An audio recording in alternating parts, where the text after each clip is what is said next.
With last week's episode not being my absolutely favorite episode of the season, this episode made up for everything, and I mean everything. I think this is the best episode of the show so far, and I know a couple of weeks ago I said episode 3 was the best. This one just did a lot more and a lot better. Like usual, the characters are good, the visuals are amazing, but this episode went a step further and it gives us a twist which I never saw coming, and I was completely dumbstruck by it. I never expected it. This episode gives us some of the most memorable scenes in any of the episodes. I think this episode gives more memorable scenes than any other episode. I can remember a lot more scenes from this episode than any other. Like the gunfight on horseback or the ending, which I will get to very shortly. And this episode also started to make me feel like this is the end of the season. And there's only a few weeks left, so definitely the end is near. And this episode almost felt like a movie.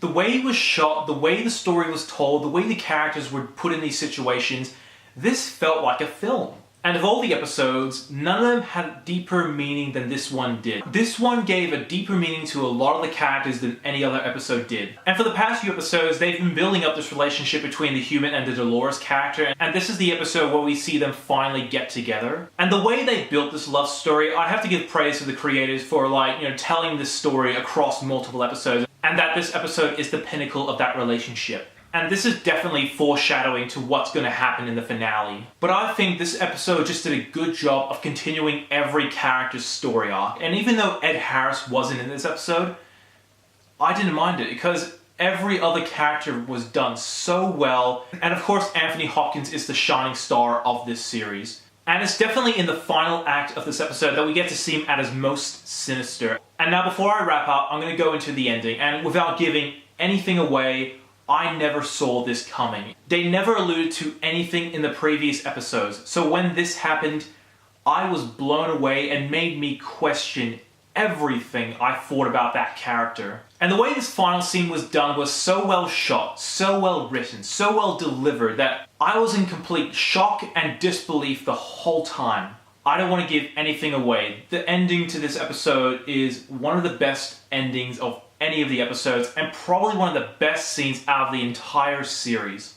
Overall, this episode made up for so much from last week's episode. Last week's episode, I ranked that average. Here in this episode, I would have to damn say this is the best episode of the entire series. It's a masterpiece of TV storytelling, and this episode was the pinnacle. This episode was so well structured, so well told, that I personally think it's going to be hard to top this episode because, like I said, this episode reminded me of a film. And when any TV episode feels like a film, they've clearly done something right. So I have absolutely no problem ranking this episode fantastic. Thank you so much for watching. If you like what you see, be sure to like my Facebook page, follow me on Twitter, and subscribe to my channel below. As always, I'm NETX5. Thank you so much for watching.